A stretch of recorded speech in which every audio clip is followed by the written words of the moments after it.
మన ప్రభు అయిన యేసుక్రీస్తు నామములో ఈ సాయంకాల వేళ మిమ్మల్ని అందరినీ కూడా ఈ యొక్క ఆన్లైన్ బైబిల్ స్టడీ క్లాస్ కి ప్రేమపూర్వకంగా ఆహ్వానిస్తున్నానండి. మరి మనందరూ కూడా ప్రతి వారం కూడా ఈ రీతిగా ఆన్లైన్ లో కలుసుకుంటూ దేవుని యొక్క వాక్యాన్ని ధ్యానం చేస్తూ ఉన్నాం. దేవుని యొక్క వాక్యాన్ని లోతైన విధానంలో, మరి ఒక క్రమమైన విధానంలో, అలాగే మన జీవితాలకి అన్వయించుకుంటూ దేవుని యొక్క వాక్యాన్ని నేర్చుకుంటున్నాం. మరి ప్రభు అనేక సంగతులను మనకు ఈ యొక్క ఆన్లైన్ క్లాసెస్ ద్వారా నేర్పిస్తూ ఉన్నారు, బోధిస్తూ ఉన్నారు. అందుని బట్టి నేను దేవునికి స్తుతులు చెల్లిస్తున్నాను. అలాగే మీరు కూడా చాలా ఆసక్తితో మరి ప్రతి వారం కూడా మరి దేవుని యొక్క వాక్యం నేర్చుకోవాలనే ఆసక్తితో ఉన్నందుకు మీ యొక్క ఆసక్తిని బట్టి కూడా నేను ప్రభువుని స్తుతిస్తూ ఉన్నాను.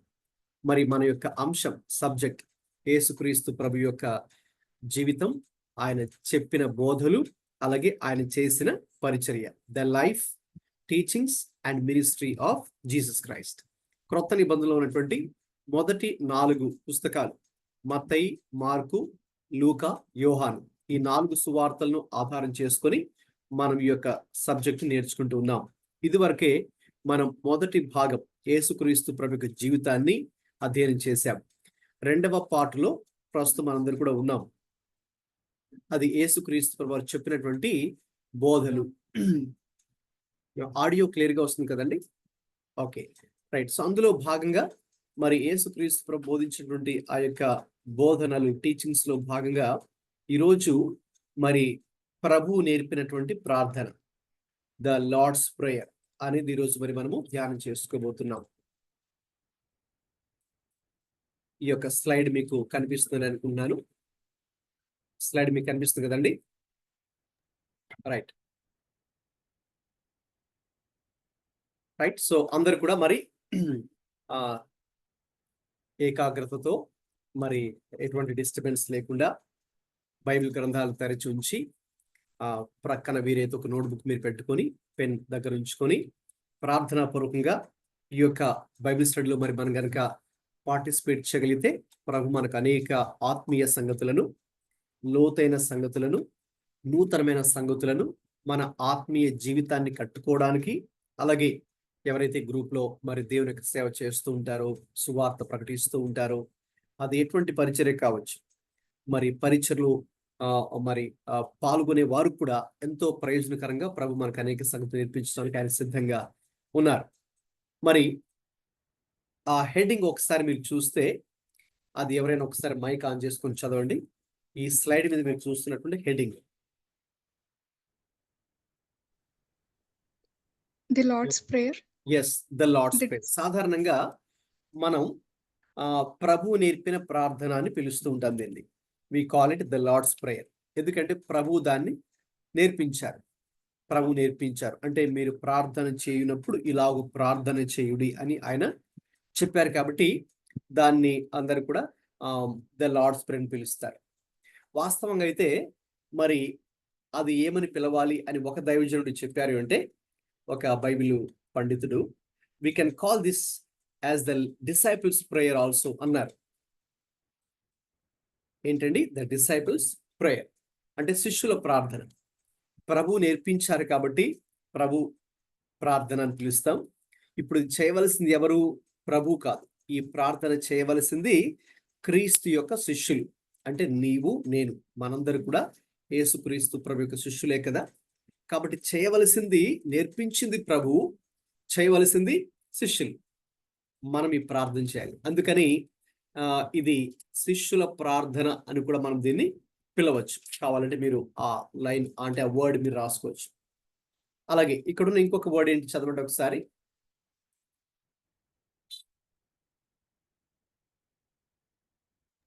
The heavenly prayer. Yeah, the heavenly prayer అంటే దీన్ని మనం పరలోకపు ప్రార్థన అని కూడా మనం దీన్ని పిలవచ్చు, ది హెవెన్లీ ప్రేయర్. సో ఎందుకు పరలోకపు ప్రార్థన అని మనం పిలుస్తున్నామంటే, మరి ఇందులో పరలోకమందు మరి ప్రభు యొక్క చిత్తం ఏ రీతిగా నెరవేరుతుందో ఈ భూమి మీద కూడా అలాగే నెరవేరాలి. అలాగే దేవుని చిత్తం ఇక్కడ జరగాలి, అలాగే ఇక్కడ దేవుని కార్యాలు జరగాలి అనే ఒక ఉద్దేశంతో మరి అది పరలోకపు ప్రార్థన అని కూడా పిలువబడుతుంది. సరే, మనం దీన్ని ఎలా పిలిచినా కూడా అల్టిమేట్ గా ఇది చివరిగా ఇది ఏంటి అని మనం చెప్పొచ్చు అంటే ఇప్పుడు చదవండి last word, The model prayer. The model prayer. మనం దీన్ని ఎలా పిలిచిన ప్రభు ప్రార్థన, లేక శిష్యుల ప్రార్థన, లేక పరలోక ప్రార్థన ఎలా పిలిచినా ఇది ఇక ముఖ్యమైన విషయం ఏంటంటే ఇది ఒక మాదిరికరమైన ప్రార్థన. ఇది ఒక మాదిరికరమైన ప్రార్థన. We can call this as a model prayer. అంటే మనం ఎవరైనా సరే ప్రార్థన ఎలా చేయాలో తెలియని వారు కూడా మరి తెలుసుకోవడానికి ఒక మంచి మాదిరిని ప్రభు ఇక్కడ పెట్టారు. సో అందుకే దీనిని మనము మాదిరికరమైన ప్రార్థన అని పిలవచ్చు. We can call this prayer as a model prayer. చాలా మంది ఈ ప్రార్థనను మీలో కూడా కంఠస్థం చేసి ఉండొచ్చు. మీలో ఎంతమంది కంఠస్థం చేశారండి? చాలా మంది ఈ ప్రార్థనను కంఠస్థం చేస్తారు, మెమరైజ్ చేస్తారు. అది ఒక విధంగా మంచిదే. అయితే మనము దీనిని కంఠస్థం చేసి ప్రతిరోజు లేక ప్రతి ఆదివారము దీన్ని చెప్పాలి అనే ఒక స్పెసిఫిక్ రూల్ అయితే మనకేమీ బైబిల్లో ఇవ్వబడలేదు. కాబట్టి మనమేమి ఎగ్జాక్ట్గా దీన్ని కంఠస్థం చేసి అలాగే చెప్పాలి అనే స్పెసిఫిక్ మరి ఆ రూల్ అయితే మనకు లేదు. అయితే అది కంఠస్థం చేస్తే మంచిదే. అంటే just like any other versus in the బైబిల్లో ఉన్నటువంటి ఇతర వచనాలు కూడా మనం మరి కొన్ని కంఠస్థం చేస్తూ ఉంటాం కదండి, ప్రాముఖ్యమైన వచనాలు. అలాగే దీన్ని కూడా కంఠస్థం చేయొచ్చు, అందులో తప్పేమీ లేదు. మరి కంఠస్థం చేసినప్పుడు అవి మన మెమరీలో ఈజీగా గుర్తుంచుకోవడానికి ఉంటాయి కాబట్టి అది అలాగే సహాయపడుతుంది. మంచిదే ఒక విధంగా కంఠస్థం చేయడం కూడా. కంఠస్థం చేస్తూ అప్పుడప్పుడు మనం దీన్ని చెప్పుకోవడం, రిసైట్ చేయడం మంచిదే. కొన్ని సంఘాల్లో మరి దీన్ని అప్పుడప్పుడు ముగింపు ప్రార్థనకు ముందు దీన్ని చెప్తూ ఉంటారు. మరి ఒక విధంగా మంచిదే. అయితే ఇక్కడ ముఖ్యమైన విషయం ఏంటంటే దీన్ని మనం కంఠస్థం చేసి ఉన్నది ఉన్నట్టుగా చెప్పినా చెప్పకపోయినా ఈరోజు మనం ధ్యానించబోయే అంశాలు చాలా ప్రాముఖ్యమైనవి. అవి మనము గుర్తించగలిగితే that is the purpose of the Lord's prayer. ప్రభు ఎందుకు ఆ దినాన శిష్యులకి ఇదిగో మీరు ఇలాగ ప్రార్థన చేయడం చెప్పారంటే మరి ఆ ప్రార్థనలో ఉన్నటువంటి ఒక్కొక్క విషయాన్ని ఈరోజు మనం ధ్యానించుకోబోతున్నాం. ఇంకా చెప్పాలంటే ఆ ప్రభు నేర్పిన ప్రార్థనలో ఒక్కొక్క లైను అలాగే ఒక్కొక్క పదము ఈరోజు మరి మనము లోతుల్లోకి వెళ్ళి మరి ధ్యానించుకోబోతున్నాం. ఇది చాలా అర్థవంతమైన ప్రార్థన. నేనంటాను ఈ పదాలతో పాటుగా the Lord's prayer, the disciples prayer, the heavenly prayer, the model ప్రేయర్తో పాటుగా we can also call this as a meaningful prayer. అంటే చాలా అర్థవంతమైనటువంటి ప్రార్థన, లేక ద స్పిరిచువల్ ప్రేయర్, ఆత్మీయ ప్రార్థన అని కూడా మనం వీటిని పిలవచ్చు. ఎందుకంటే ఈ ప్రార్థనలో అంటే అది చిన్నదే ప్రార్థన మనం చూసుకోబోతున్నాం, దాన్ని ఇప్పుడు ధ్యానించుకోబోతున్నాం కదా, మీరు చూస్తారు, వింటారు. అది చిన్న ప్రార్థనే కానీ ఎంతో అర్థవంతమైన ప్రార్థన. కాబట్టి విశ్వాసులుగా, దేవుని సేవకులుగా మనందరూ కూడా ప్రతిరోజు కూడా మరి నాకు తెలిసి మనం ప్రార్థన చేస్తూనే ఉంటాం కదండి. అనేక పరిస్థితుల్లో మనం ప్రార్థన చేస్తుంటాం. అయితే మన ప్రార్థన ఎలా ఉండాలి, ఎటువంటి ప్రార్థన అంశాలు మన ప్రార్థనలో ఉండాలి అనేది ఈరోజు చూసుకోబోతున్నాం. తర్వాత అసలు మన ప్రార్థన చేయడానికే కొన్ని అర్హతలు కూడా ఈ యొక్క ప్రార్థనలు చూసుకోబోతున్నాం. ఏంటి ఆ యొక్క అర్హతలు అనేది ఇందులో మరి మనము చూసుకోబోతున్నాం.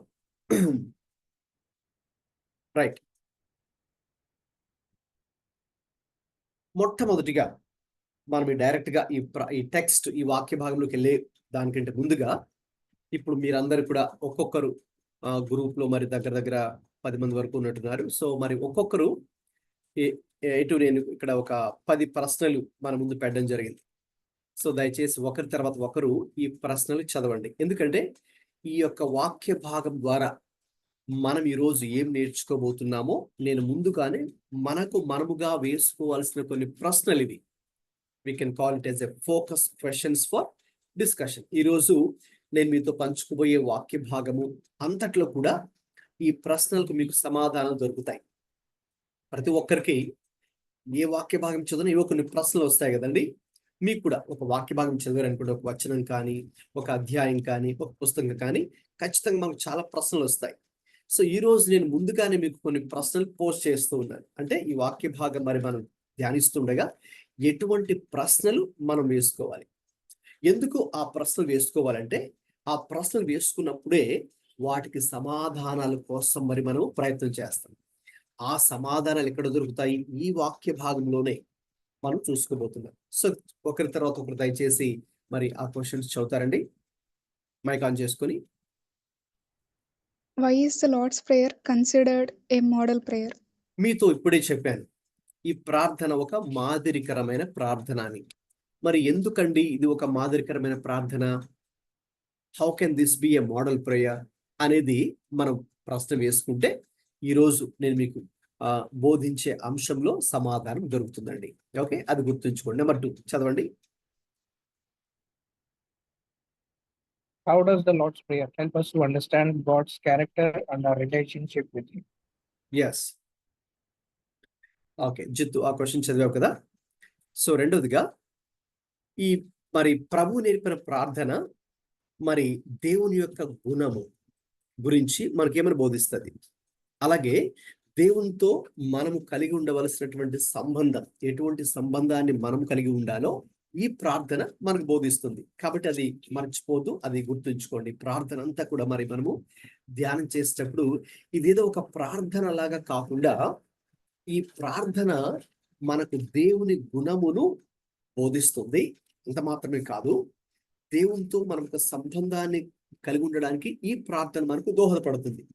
అది మనము చూసుకోబోతున్నాం. మరొకరు ఎవరైనా మైక్ ఆన్ చేసుకుని 3rd క్వశ్చన్ చదవండి. How does the Lord's Prayer encourage us to pray?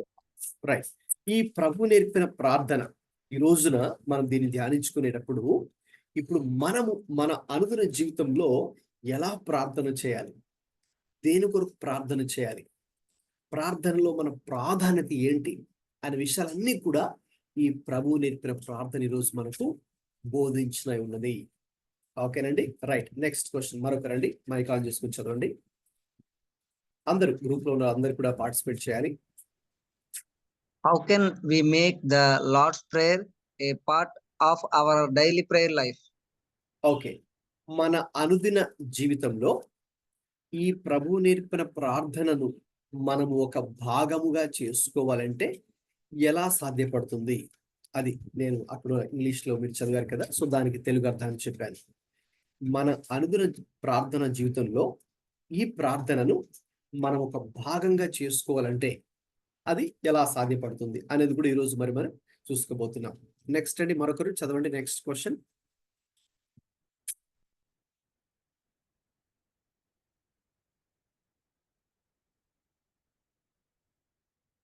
ఈ question, how can we use the Lord's prayer? How can we use the Lord's Prayer to guide our prayers for others? us. How can we use the Lord's Prayer to guide our prayers for others? So ఇతరుల కొరకు మనం ప్రార్థన చేసే విషయంలో కూడా ఈ ప్రార్థన ఎలా మనల్ని గైడ్ చేస్తుంది అంటే ఇతరుల విషయంలో కూడా మనం ఏ రీతిగా స్పందించాలో కూడా ఒక ప్రాముఖ్యమైన విషయము ఈరోజు మీతో పంచుకోబోతున్నాను. కాబట్టి అది కూడా ఇందులో మనం చూసుకోబోతున్నాం. రైట్, మరొకరు ఎవరైనా చదవండి. Next question. How can we use the Lord's Prayer to guide our prayers for ourselves?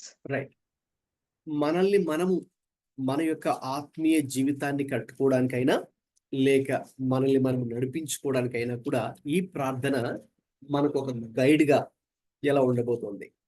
Right, మనకు ఒక గైడ్గా, మనకు ఒక సలహా లేక సూచన తెలియచేసే ఒక మార్గదర్శిగా కూడా ఎలా ఉండబోతుందో ఈ ప్రార్థన ఈ రోజు మనం ధ్యానించుకోబోతున్నాం. నెక్స్ట్ అండి మరొకరు చదవండి. What are situations in your life where you can apply the principles of the Lord's Prayer?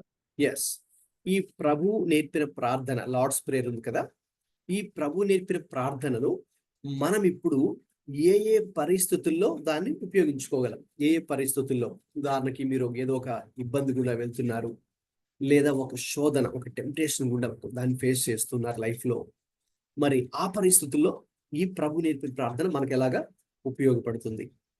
లేదంటే ఇతరులు మనల్ని ఏదో ఒక విషయంలో మనల్ని గాయపెట్టారు, మనల్ని హర్ట్ చేశారు. మరి వారిని క్షమించే విషయంలో మనం విశ్వాసులుగా వారిని క్షమించాలి కదా.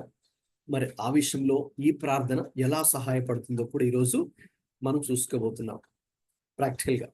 Right, okay. లాస్ట్ క్వశ్చన్ చదవండి ఎవరైనా.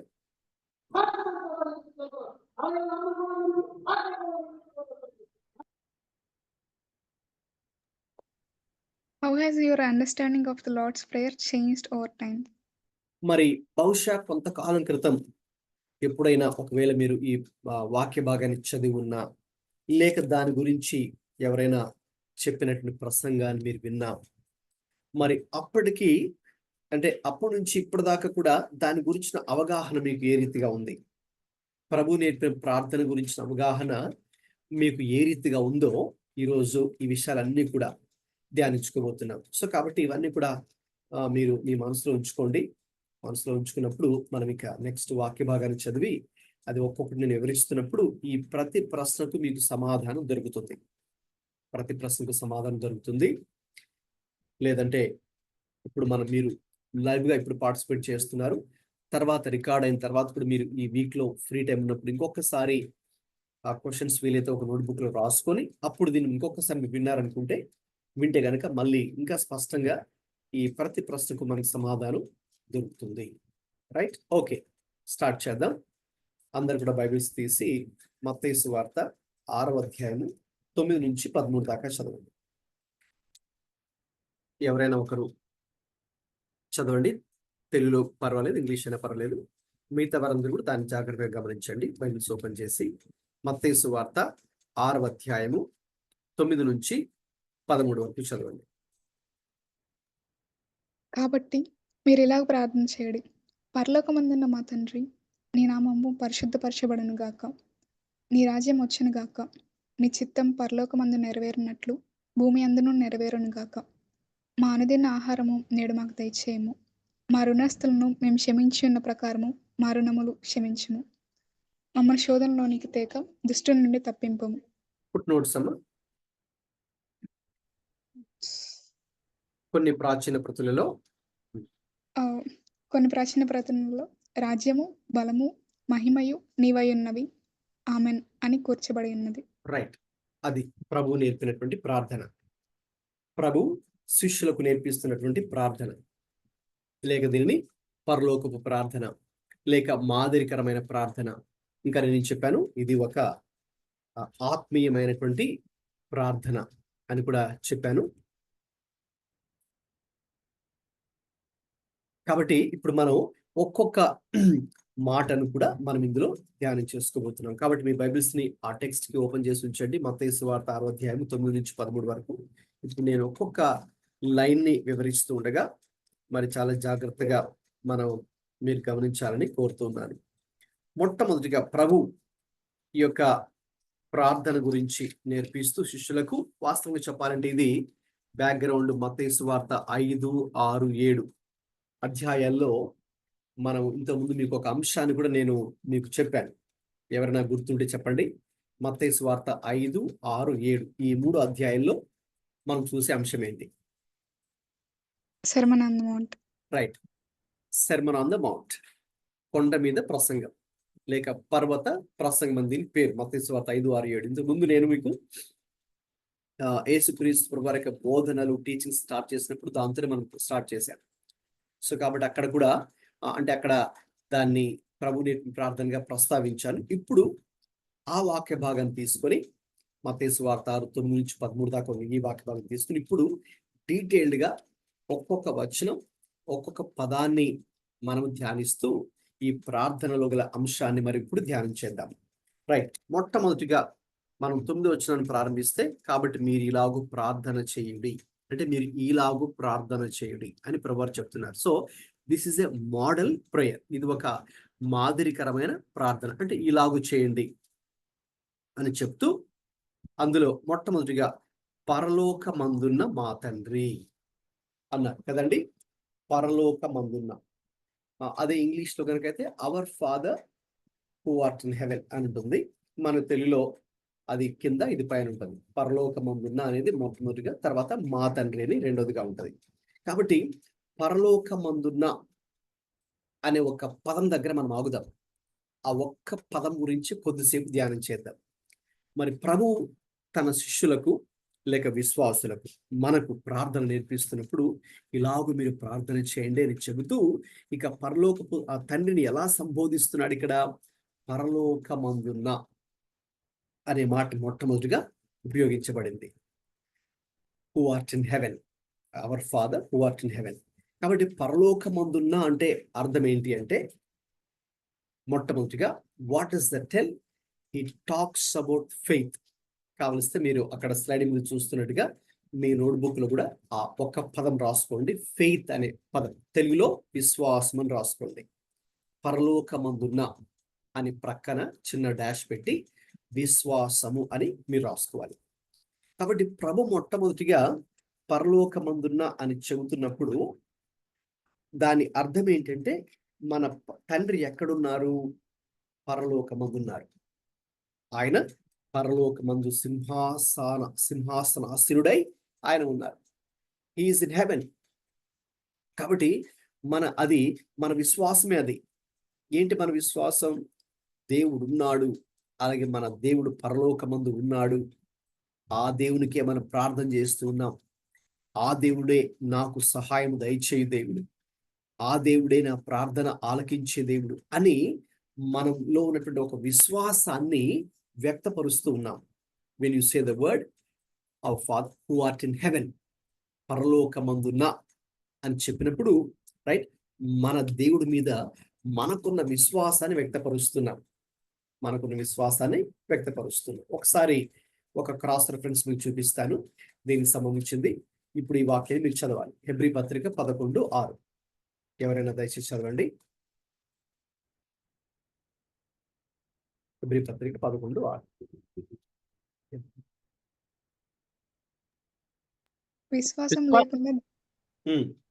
విశ్వాసం లేకుండా దేవునికి ఇష్టడైనట అసాధ్యము. దేవునికి ఇష్టలై ఉండుట అసాధ్యము.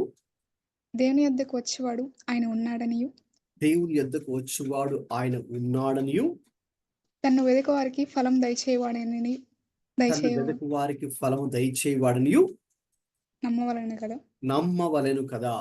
నమ్మవలెను కదా. చూసారా, యాక్చువల్గా అక్కడ విశ్వాసం గురించే ఈ వాక్యం అంతా కూడా మాట్లాడుతుంది. పౌలు గారు అక్కడ హెబ్రీయులకు రాస్తూ అసలు విశ్వాసం లేకుండా దేవునికి ఇష్టడై ఉండుట అసాధ్యం. ఇంకా చెప్పాలంటే మన ఆత్మీయ జీవితాన్ని దేంతో ప్రారంభించాం? విశ్వాసంతో ప్రారంభించాం. We have began our spiritual walk are spiritual journey with faith. దేవుని విశ్వాసంతోనే మన ఆత్మీయత ప్రారంభించాం.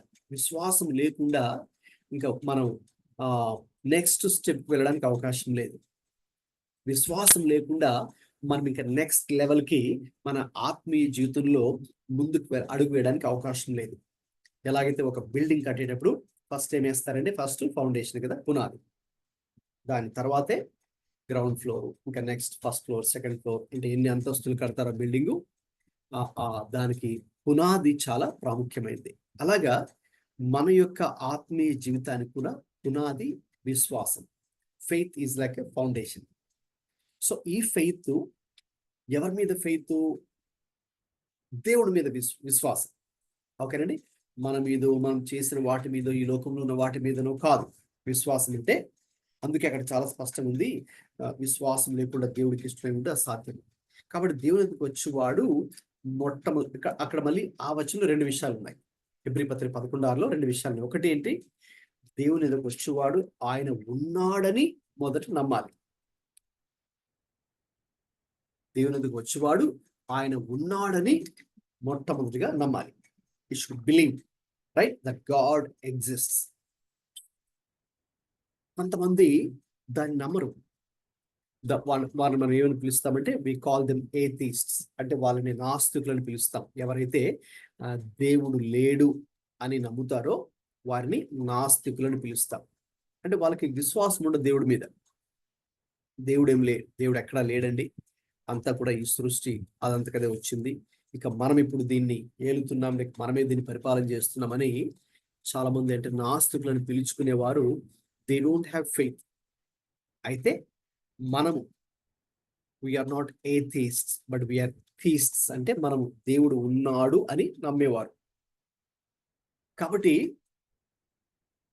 మనం మొట్టమొదటిగా మనలో ఆ విశ్వాసం అనేది మనలో ఉండాలి. ఎవరి మీద విశ్వాసం? దేవుడి మీద. అంటే దేవుడు ఉన్నాడు అనే విశ్వాసం మనకు ఉండాలి. కాబట్టి ఇప్పుడు చూడండి, ఇప్పుడు దీనికి ప్రార్థనకి సంబంధం ఏంటి, లింక్ ఏంటి? ఎందుకంటే ఇది ప్రార్థన కదా, ప్రభు నేర్పిన ప్రార్థన, శిష్యులకు నేర్పిన ప్రార్థన కదా, లేక మాదిరికరమైన ప్రార్థన అన్నాను, లేక ఆత్మీయ ప్రార్థన అన్నాను. ఇప్పుడు మరి దీనికి ప్రార్థనకి లింక్ ఏంటి? ఇంకొక మీరు మర్చిపోవద్దు, మనం ఒక్కొక్క లైన్ నేను మీకు వివరిస్తున్నప్పుడు, లేక ఒక్కొక్క పదము వివరిస్తుండగా, ప్రార్థన అనే ఒక big picture, keep that in your mind, అది మీ మనసులో ఉంచుకోండి. ఇదంతా కూడా ప్రార్థన కాబట్టి ఇప్పుడు ఆ ప్రార్థనకు ఒక్కొక్క విషయం కూడా లింక్ చేయాలి మనం. ఓకే, ఇప్పుడు దీనికి ప్రార్థనకి లింక్ పెట్టాలి, ఫెయిత్ కి ప్రేయర్ కి మనం లింక్ పెడుతున్నాం.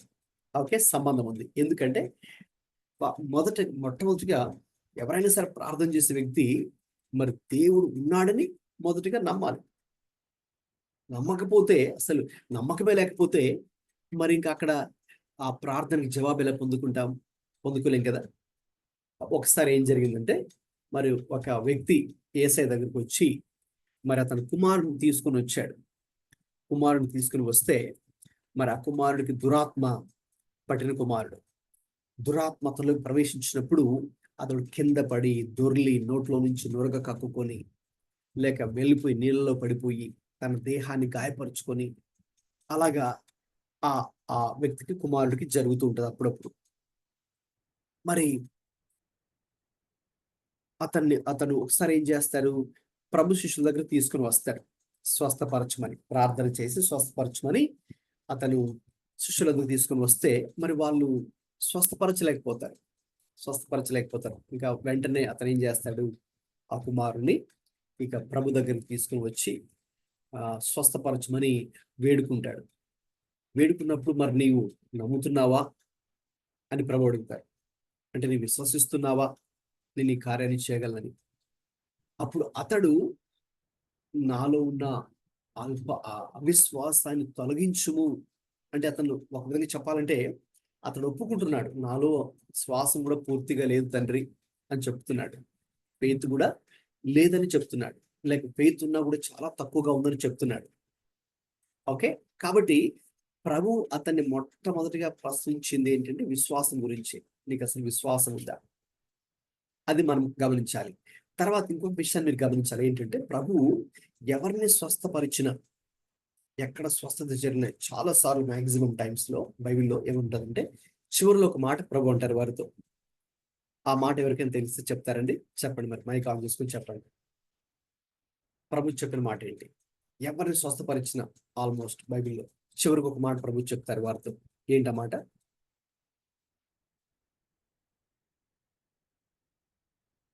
మాట్లాడండి, పర్లేదు, ప్లీజ్ షేర్.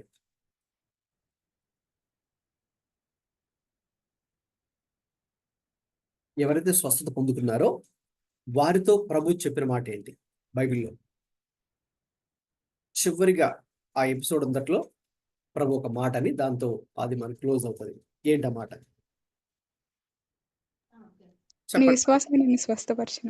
ఎస్, మీ విశ్వాసమే లేక నీ విశ్వాసమే నిన్ను స్వస్థపరిచింది. సో ఏది స్వస్థపరిచింది వారిని? వారి యొక్క విశ్వాసమే. అది వీలైతే దాన్ని మీరు నోట్ చేసుకోండి. ప్రభు మరి స్వస్థపరిచిన ప్రతిసారి కూడా ఆ మాట ఉపయోగించారు కదా, faith. So your faith has healed you. That means our faith matters a lot. Okay, అంటే మనం ప్రభు యందు ఉంచవలసిన విశ్వాసం అనేది చాలా ప్రాముఖ్యమైనది. విశ్వాసం లేకుండా దేవుడు నా ప్రార్థన ఆలకించమంటే అది జరగదు. లైక్ విశ్వాసం లేకుండా ఏదో ప్రార్థన చేసేస్తాను నాకు జవాబు రావాలంటే అది కుదరదు. ఎందుకంటే ప్రభు ఆయనే ప్రశ్నిస్తున్నారు, ఆయనే అడుగుతున్నారు, నీకు విశ్వాసం ఉందా? కాబట్టి మనము ప్రార్థించేటప్పుడు, అది ఏ విషయమైనా కావచ్చు, మీరు ప్రార్థించేటప్పుడు you need to have faith in God and then pray. ఓకేనండి, అందుకే మనం ఏదో ఆబ్సెంట్ మైండ్గా మనము ప్రార్థన చేయము, లేక ఏదో అంటే అవిశ్వాసముతోనో అల్ప విశ్వాసముతోనో మనము ప్రార్థన చేస్తే మన ప్రార్థన జవాబు రాదు. సంపూర్ణ విశ్వాసమును కలిగి అప్పుడు ప్రార్థన చేయాలి.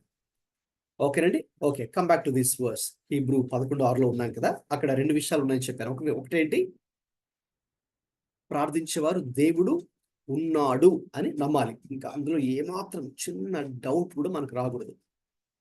యాక్చువల్గా డౌట్స్ తీసుకొచ్చేది ఎవరు చెప్పండి? అంటే మనకు సందేహాలు తీసుకొచ్చేది ఎవరు చెప్పండి? సేటన్. అవును, సాతాను. మనకి ఆ డౌట్స్ ని, అవిశ్వాసాన్ని, అన్బిలీఫ్, డౌట్, ఇవన్నీ కూడా తీసుకుని వచ్చేది ఎవరంటే సాతాను. సాతాను మనలో అవన్నీ కలిగిస్తూ ఉంటాడు. అయితే మనం వాటికి నో చెప్పి, ఓకే, మనం ఏం చేయాలి? దేవుడిని విశ్వాసం కలిగి ఉండాలి. ఓకే, ఇప్పుడు సెకండ్ పార్ట్ చదవండి. హెబ్రీ 11:6. ఇప్పుడు దాకా నేను మీకు ఎక్స్ప్లెయిన్ చేసింది ఫస్ట్ పార్ట్ మాత్రమే. దేవుని ఎదుకు వచ్చేవారు ఆయన ఉన్నాడని నమ్మాలి. రెండవది ఏంటి? తన్ను వెదకు వారికి ఫలం తన్ను వెనుక దయచేవాడు. వారికి ఫలము దయచేవాడని. ఫలము దయచేయువాడు అని నమ్మాలి. తన్ను వెదకు వారికి ఫలము దయచేయువాడని నమ్మాలి. కాబట్టి మొట్టమొదటిగా దేవుడు ఉన్నాడు అని నమ్మాలి. అందుకే ఫెయిత్ చాలా ఇంపార్టెంట్. రెండవదిగా ఇక ఆయన వెతికేవారు, ఎవరైతే ఆయన వెతుకుతూ ఉంటారో, లేక ఆయనకు ప్రార్థన చేస్తూ ఉంటారు, ఆయనకు మొరపెట్టేవారుగా ఉంటారో, ఇక తప్పకుండా వారికి ఫలము దయచేయువాడు కూడా దేవుడే. It is God who rewards. మన ప్రార్థన ఆలకించేది దేవుడే, మనకు ప్రతిఫలం ఇచ్చేది దేవుడే అని నమ్మాలి. కాబట్టి అక్కడ విశ్వాసం గురించి 2 విషయాలు మీతో పంచుకున్నాను. హెబ్రీ పత్రిక 11:6 ప్రకారం మొట్టమొదటిగా దేవుడు ఉన్నాడు అని నమ్మాలి. అందుకే పరలోకమందున్న అన్నప్పుడు దాని అర్థం ఏంటి? What does it tell? నీవు ఏమని నమ్ముతున్నావు? నా దేవుడు పరలోకమందున్నాడు, నా దేవుడు సింహాసనాసీనుడై ఉన్నాడు. అంటే that shows your faith. You are believing in God's existence. దేవుని యొక్క ఉనికి యందు నీవు విశ్వాసం ఉంచి, అంత మాత్రమే కాకుండా ఆయనకు మొరపెట్టినప్పుడు, ఆయనకు ప్రార్థించినప్పుడు తప్పకుండా జవాబు దయచేస్తాడు. నాకు తప్పకుండా ఆయన ప్రతిఫలము దయచేస్తాడు.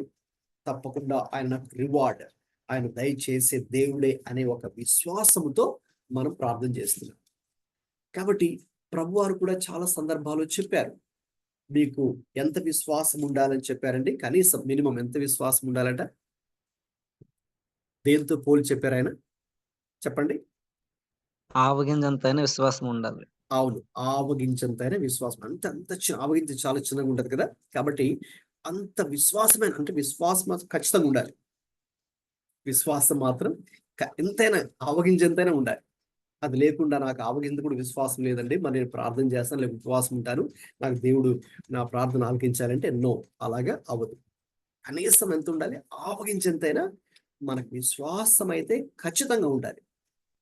రైట్? సో అందుకే మన జీవితంలో విశ్వాసం యొక్క పాత్ర చాలా గొప్పది. రైట్? దీని గురించి మనం ఇంకా చాలా విషయాలు కూడా మాట్లాడుకోవచ్చు. యాక్చువల్గా మరి శిష్యులు కూడా ఒకసారి ఏమైనా ప్రార్థన చేస్తారు? ప్రభువా, మా విశ్వాసమును వృద్ధి చెందించుము, అభివృద్ధి చెందించుము అని వాళ్ళు కూడా ప్రార్థన చేస్తారు. మాకు విశ్వాసం అయితే ఉంది నాయన, కానీ ఎంతో ఎక్కడో ఉంది, తక్కువే ఉంది, ఒక్కొక్కసారి అల్ప విశ్వాసం వస్తుంది. మరి మీకు ఆ సన్నివేశం తెలుసు కదండి. ప్రభువారు దోణి మీద ప్రయాణం చేస్తుండగా సముద్రం మీద మరి ఒక్కసారిగా తుఫాను లేచి, గాలులు మరి కెరటాలు పైపైకి లెగుస్తున్నప్పుడు, గాలి మరి ఆ దోణి అటు ఇటు ఊగిస్తలాడుతున్నప్పుడు ప్రభు అందులో ఆ దోణిలో విశ్రమిస్తూ ఉంటాడు. ఆ సమయం అందు ఒక్కసారిగా శిష్యులందరూ కూడా భయంతో కదండి, టెన్షన్తో వాళ్ళంతా ప్యానిక్ అయిపోయి, అయ్యో ప్రభువా మరి మేము నశించిపోతున్నాం, మీకు పట్టదా అన్నట్టుగా వాళ్ళు ఒక విధమైనటువంటి అవిశ్వాసంతోనే మాట్లాడారు. ఆ సందర్భం మత్తయి సువార్త 8లో ఆ సన్నివేశం అదొకటి చూపిస్తాను, తర్వాత నెక్స్ట్ లైన్ లోకి వెళ్దాం. మత్తయి సువార్త 8కి రండి ఒకసారి. మత్తయి సువార్త 8వ అధ్యాయంలో 26 చదవండి. మత్తయి 8:26. అందుకైనా అల్ప అందుకైనా విశ్వాసులారా, అల్ప విశ్వాసులారా. ఎందుకు భయపడుచున్నారని ఎందుకు వారితో భయపడుతున్నారు అని వారితో అంటున్నారు. సో ఎలా సంబోధిస్తున్నారు శిష్యుల్ని? ఎలాగా? అల్ప అల్ప విశ్వాసులు. విశ్వాసులారా. ఎస్. సో ఒక విధంగా చెప్పాలంటే ఆ దినాన ఆయన గాలిని సముద్రాన్ని గద్దించాడు. దాంతో పాటు శిష్యుల యొక్క అల్ప విశ్వాసాన్ని కూడా లేక అవిశ్వాసాన్ని కూడా గద్దించారు ఆయన. సో ఎలా సంబోధిస్తూ గద్దించారంటే అల్ప విశ్వాసులారా. అంటే శ్వాసం ఉంది, అల్పం అంటే ఏంటంటే తక్కువ, కొంచెమే. అంటే అక్కడ ఆ సందర్భంలో అర్థం ఏంటంటే వారు ఉంచాల్సిన స్థాయిలో ఉంచట్లేదు. ప్రభు మీద ఉంచాల్సిన స్థాయిలో విశ్వాసాన్ని ఉంచట్లేదు. ఎందుకంటే వాళ్ళు అప్పటిదాకా కూడా ప్రభు చేసే కార్యాలు చూస్తూ ఉన్నారు, ఆయన చేసే అద్భుతాలు కల్లారా చూస్తూ ఉన్నారు. చూస్తూ ఉన్న మరొక వైపు వారికంటూ వ్యక్తిగతంగా ఒక సమస్యను ఫేస్ చేయాల్సి వచ్చినప్పుడు మరి అక్కడ ప్రభు మీద విశ్వాసం ఉంచలేకపోతున్నారు. విశ్వాసం మరి తగ్గిపోతున్న విశ్వాసం. అందుకే అల్ప విశ్వాసం. అందుకే అల్ప విశ్వాసులారు అసలు ఎందుకు మీరు భయపడుతున్నారు అని ఆయన దాని గురించి మాట్లాడారు. సో అందుకనే వెన్ యు ప్రే, ఓకే, పరలోకమందున్న అని మనం చెప్పినప్పుడు ఆ మాట దేనికి గుర్తుగా ఉంది, దేనికి సాదృశ్యంగా ఉంది, దేని గురించి మాట్లాడుతుందంటే మనము ప్రభు మీద కలిగి ఉన్నటువంటి విశ్వాసం గురించి మాట్లాడుతున్నది. అంటే ఖచ్చితంగా మనకు ఆ యొక్క విశ్వాసము మరి ఖచ్చితంగా ఉండాలి. ఖచ్చితంగా ఇంకా చెప్పాలంటే ఆ విశ్వాసం మనకు ప్రారంభంలో తక్కువగా ఉండొచ్చేమో, కానీ కొద్దిగా ఉండొచ్చేమో, కానీ అలాగే ఉండిపోకూడదు. రాను రాను మనం ఆత్మీయ జీవితం ఎదిగే కొద్దీ ప్రభు మీద ఆ అల్ప విశ్వాసం కాస్త అధిక విశ్వాసంగా మారాలి. ఎలా మారాలండి? అల్ప విశ్వాసం కాస్త అధిక విశ్వాసంగా మారాలి. అంటే ఇంకా పూర్తి పరిపక్వతలోకి మనం ఎదగాలి. అందుకే దాని గురించి ప్రార్థన కూడా చేస్తారు వాళ్ళు. ప్రభువా మా విశ్వాసాన్ని కూడా అభివృద్ధి పరచుము. కాబట్టి ఒకవేళ ఈరోజు మనలో కూడా విశ్వాసం తక్కువగా ఉంటే, లేక కొన్నిసార్లు ఏం జరుగుతుంది ప్రాక్టికల్ గా మాట్లాడాలంటే, కొన్నిసార్లు విశ్వాసం తక్కువ ఉండడం కూడా కాదు కదా, ఆ విశ్వాసమే ఉండదు. దాన్ని మనము అవిశ్వాసం అంటారు, అన్బిలీఫ్. అల్ప విశ్వాసము, అవిశ్వాసం. అల్ప విశ్వాసం అంటే కొంచెం ఉంది, ఇంకా అసలు అవిశ్వాసం అంటే అసలు విశ్వాసమే లేదు. కొన్నిసార్లు మరి ఆ మనలో ఆ అల్ప విశ్వాసమైన అవిశ్వాసమైన ఎవరు మనలో కలగజేస్తారు? సాతానుడు మనలో కలగజేస్తాడు. కొన్నిసార్లు మనం కూడా చాలా విషయాలు, వాక్యాలు వింటూ ఉంటాం, చదువుతుంటాం, దేవుని యొక్క గొప్పతనం గురించి వింటూ ఉంటాం, కానీ మనకంటూ వ్యక్తిగతంగా ఒక సమస్య వచ్చేటప్పటికీ మనలో కూడా సాతాను ఏం కలిగిస్తాడండి? అనుమానం పెడతాడు, డౌట్ పెడతాడు. డౌట్ పెట్టి ఇక ఆ డౌట్ ఉన్న టైంలో మనకి ఎలా ఉంటుంది విశ్వాసం? అప్పుడు అది పూర్తిగా ఉండదు. అయితే అవిశ్వాసమైన ఉంటుంది, లేదంటే అల్ప విశ్వాసంగానే ఉంటుంది. అయితే ఈ రోజున మనం ఆ యొక్క అవిశ్వాసపు స్థాయి నుంచి లేక అల్ప విశ్వాసపు స్థాయి నుంచి ప్రభు మీద పూర్తి విశ్వాసం ఉంచేటటువంటి స్థాయికి మనం ఎదగాలి ఈ రోజుల్లో. అర్థమవుతుందండి? అది మొట్టమొదటి విషయం. So there is a faith element involved in prayer. So prayer కి ఫెయిత్ కి కనెక్షన్ ఉంది, అది మర్చిపోతుంది. అంతా కూడా ప్రార్థన, ప్రతిదాన్ని మనం ప్రార్థనకే కనెక్ట్ చేస్తూ ఉన్నాం. ఓకే, సెకండ్ అదే ప్రార్థన చూద్దాం. పరలోకమందున్న నెక్స్ట్ వర్డ్ ఏంటండి? మా తండ్రి కదా. పరలోకమందున్న మా తండ్రి. సో మనము మా తండ్రి అంటున్నప్పుడు ఇంగ్లీష్ లో అయితే అవర్ ఫాదర్, ఇంగ్లీష్ లో అయితే స్టార్టింగ్ లోనే hour Father who art in haven ఉంటుంది. సో మన తెలుగులో పరలోకమందున్న ఫస్ట్ ఉంటుంది, మా తండ్రి సెకండ్ ఉంటుంది. సరే, మా తండ్రి అన్నప్పుడు నేను అక్కడ రాశాను కదా స్లైడ్ మీద, చదవండి ఎవరైనా. ఏముంది అవర్ ఫాదర్ పక్కన?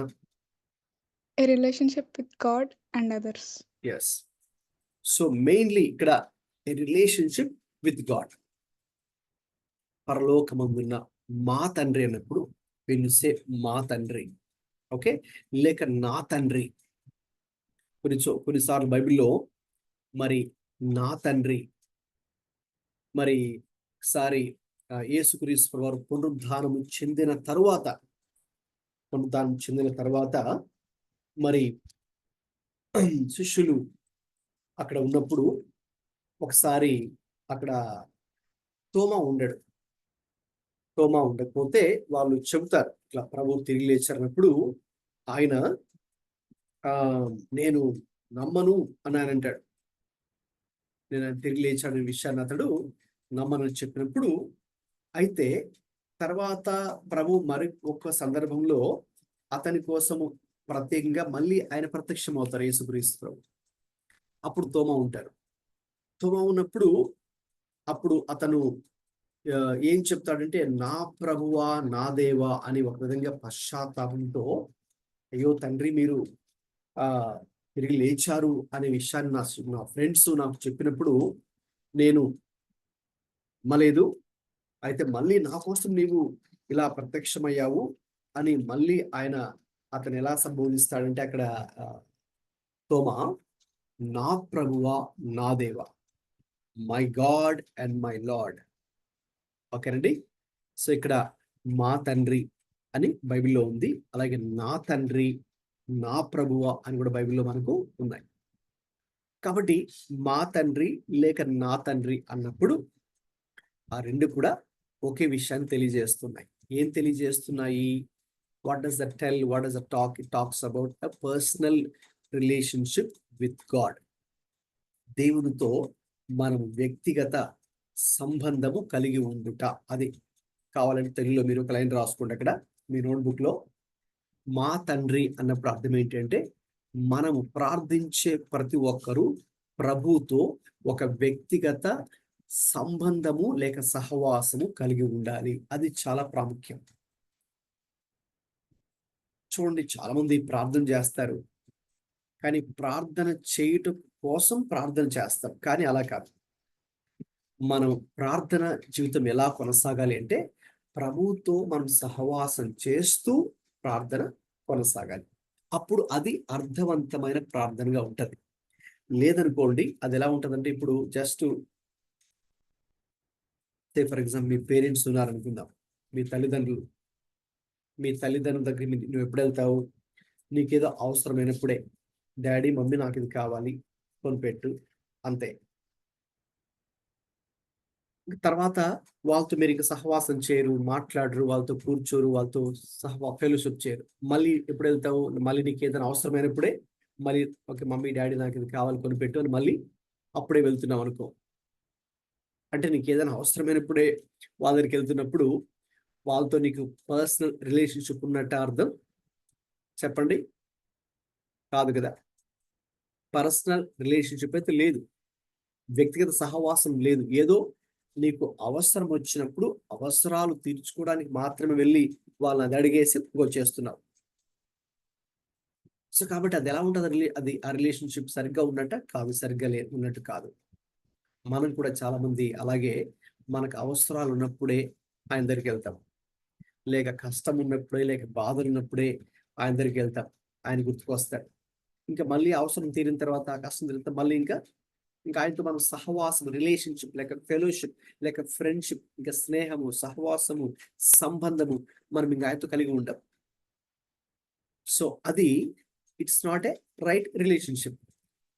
మీకు అర్థమవుతుంది కదండి. కాబట్టి అది సరైన సహవాసం కాదు. కాబట్టి మా తండ్రి అన్నప్పుడు లేక నా తండ్రి లేక నా ప్రభువా నా దేవా అని తోమా అన్నట్టుగా అలా చెప్పినప్పుడు అర్థం ఏంటో తెలుసండి? You are having a personal relationship with God. దేవునితో నీవు ఒక వ్యక్తిగతమైన సహవాసం నీవు కలిగి ఉన్నావు అని అర్థం. కాబట్టి మనం ఈరోజు మనగా ప్రశ్న వేసుకోవాలి.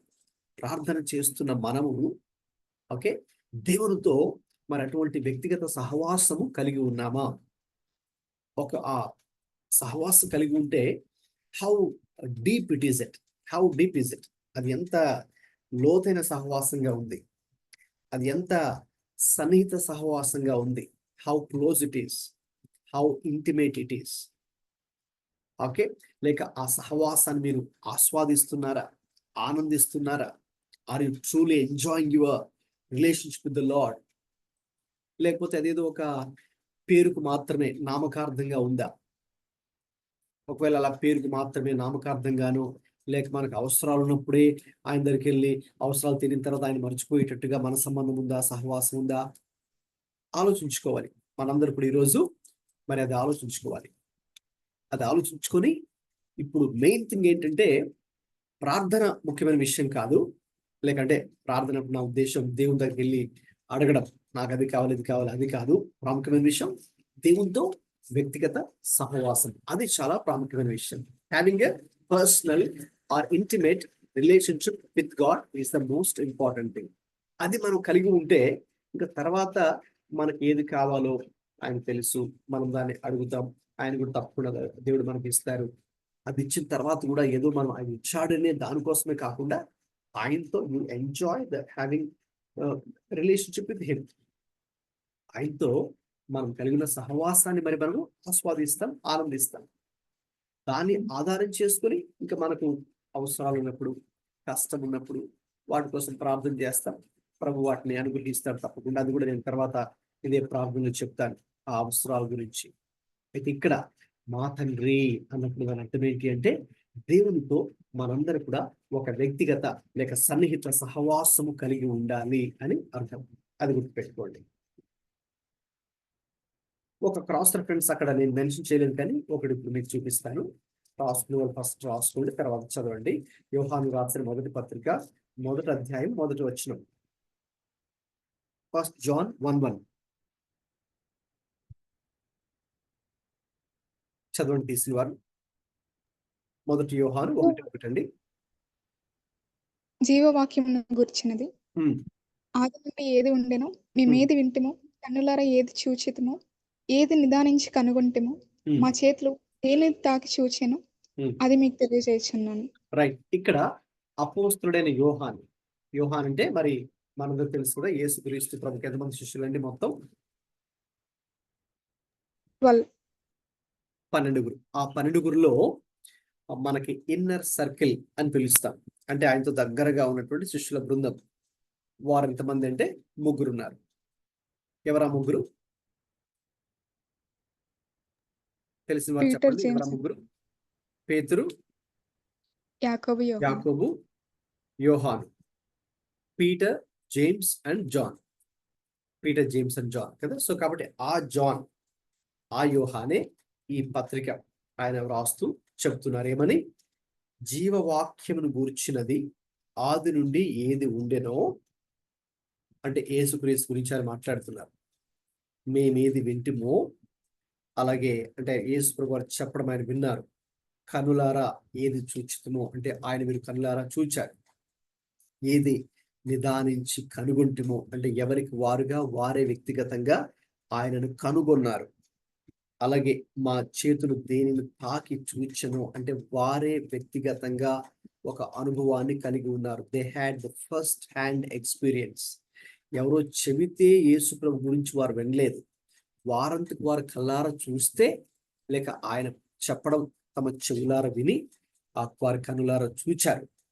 కాబట్టి ఏదైతే వాళ్ళు అలాగా మరి నిదానించి కనుగొన్నారో, వారి చేతులు దేన్ని తాకి చూచాయో అదే మీకు ఇప్పుడు తెలియజేస్తూ ఉన్నాము అని పత్రికలు చెప్తున్నారు కదండి. కాబట్టి దాని అర్థం ఏంటి? ఫస్ట్ వారు ఇతరులకు చెప్పడానికి తెలియజేయడం కంటే ముందు వారే ఒక వ్యక్తిగత మరి అనుభవాన్ని యేసు ప్రభుతో కలిగి ఉన్నారు. They themselves had the first hand experience with Jesus. That's what I mean here. Okay? A personal relationship with God అన్నప్పుడు, దేవునితో వ్యక్తిగత సహవాసం అన్నప్పుడు ఎలాగైతే యోహాను చెప్తున్నాడో, మేము దేన్ని నిదానించి చూచామో, మా కనులు ఎవరిని చూచాయో, మా చెవులు మరి ఎవరు చెప్పడం మేము విన్నామో, లేక మా చేతులు ఎవరిని తాకి చూచాయో, ఆ జీవవాక్యమే ఆ యేసు ప్రభు గురించే ఇప్పుడు మేము మీకు ప్రకటిస్తున్నాము, తెలియచేస్తున్నాము, వినండి అని చెప్తున్నాడు ఆయన. కాబట్టి they all had a personal relationship with God. So కాబట్టి let's continue to have that personal relationship with God as we pray. So కాబట్టి ఇప్పుడు దానికి మళ్ళీ ప్రేయర్కి లింక్ పెడదాం. నేను చెప్పాను ఇదంతా ప్రార్థన కాబట్టి దేవునితో వ్యక్తిగత సహవాసమునకు ప్రార్థనకు సంబంధం ఉన్నది, కనెక్షన్ ఉన్నది. సో ఎప్పుడైతే ఏంట కనెక్షన్, ఏంటి సంబంధం అంటే, ఎప్పుడైతే నేను దేవునితో వ్యక్తిగత సహవాసం, ఒక దగ్గర సంబంధం, క్లోజ్ ఫెలోషిప్ కలిగి ఉంటాము, అప్పుడు మనం ప్రార్థన చేసినప్పుడు తప్పకుండా మరి ఆయన ఆ ప్రార్థనను వింటాడు. తప్పకుండా ఆ ప్రార్థన జవాబు దేవుడు దయచేస్తాడు కదండి. సో కాబట్టి ఇది ప్రాముఖ్యమైనది. దేవునితో వ్యక్తిగత సహవాసం కలిగి ఉండడం చాలా ప్రాముఖ్యమైనది. ఓకేనండి, అది పరలోకమందున్న మా తండ్రి అన్నప్పుడు. నెక్స్ట్ లైన్కి వెళ్దాం. పరలోక ప్రార్థనలో పరలోకమందున్న మా తండ్రి, నెక్స్ట్ లైన్, నీ నామము పరిశుద్ధ పరచబడును గాక. అది రాసుకోండి, నీ నామము పరిశుద్ధ పరచబడును గాక. ఇంగ్లీష్ లో హలోడ్ బి దై నేమ్. నీ నామము పరిశుద్ధ పరచబడును గాక. ఓకే, ఆ మాట చెప్తున్నప్పుడు దాని అర్థం ఏంటి? మనం ఏం చేస్తున్నాం అంటే ఈ పరలోక ప్రార్థన, ప్రభుని ప్రార్థన అనుకున్నాం కదండి. మరి ప్రభు ఆ మాట చెప్పినప్పుడు నీ నామము పరిశుద్ధ పరచబడును గాక అన్నప్పుడు వాట్ ఆర్ వి డూయింగ్? అక్కడ ఏం రాస్తాను word? What is the word here mention? Worship, ఆరాధన. ఏంటండి? ఆరాధన. ఆ పదము నీ నామము పరిశుద్ధ పరచబడును గాక అనేది దేనికి గుర్తుగా ఉందంటే మనం చేసే ఆరాధనకు గుర్తుగా ఉంది. Talks about the worship.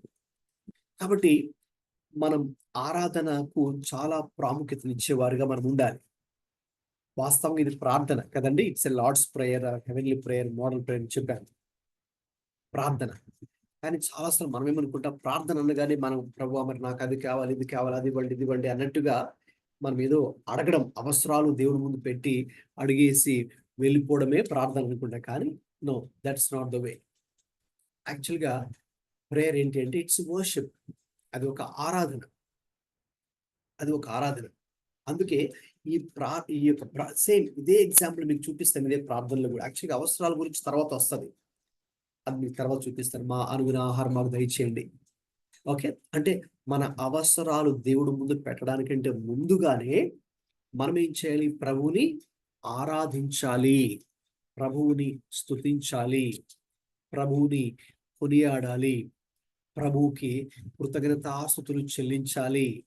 అందుకే మనం కూడా మనం అంటే ఆరాధన చేయడానికి పబ్లిక్ వర్షిప్ గా మనం కూడుకున్నప్పుడు ఆదివారపు ఆరాధనలో దాని పేరే ఆరాధన కదండి. ఆదివారపు ఆరాధన అంటాం. Sunday we call it Sunday worship. So కాబట్టి మనం అన్నిటికంటే ముందుగా first thing what we do is worship కదండి. ప్రభుని ఆరాధిస్తాం. వాక్య పరిచర్య కంటే ముందుగా కూడా మరి మనం ఆరాధన చేస్తాం. Or take it any occasion, అంటే క్రిస్టియన్ అకేషన్స్ ఏది తీసుకున్నా కూడా ఫస్ట్ ఏముంటుందండి? ఆరాధనే ఉంటుంది కదా. వర్షిప్ చేస్తాం ఫస్ట్ మన ప్రభుని పాటలు పాడుతూ, స్తుతిస్తూ, ప్రభుకి కృతజ్ఞతాస్తుతులు చెల్లిస్తూ స్తుతి ఆరాధన చేస్తాం. ప్రైజ్ అండ్ వర్షిప్ చేస్తాం ఫస్ట్ థింగ్ కదా. సో యోహాను సువార్త 4:24 ఏముందండి? చదవండి ఎవరైనా. అక్కడ ఒక క్రాస్ రెఫరెన్స్ ఇచ్చాను కదా, చదవండి. యోహాను 4:24.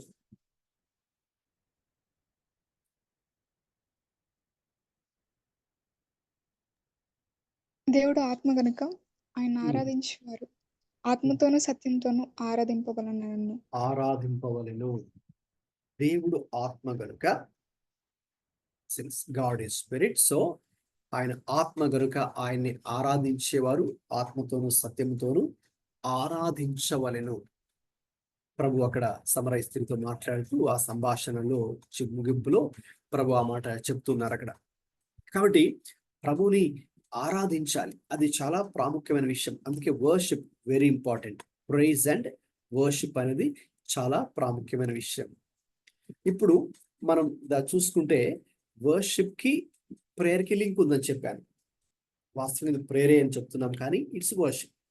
సో కాబట్టి ఎప్పుడైతే మనం ప్రభువుని ఆరాధిస్తామో, సో వర్షిప్ అంటే ఏంటండి? Your acknowledging who God is కదా. ఆరాధన అన్నప్పుడు దాని అర్థం ఏంటంటే దేవుడు ఏమై ఉన్నారో దానిని మనము గుర్తిస్తూ ఉన్నాం, గ్రహిస్తూ ఉన్నాం. మరి దేవుడి గురించి బైబిల్లో మరి చాలా విషయాలు చెప్పబడ్డాయి. ఆయన ఎవరు? Who God is.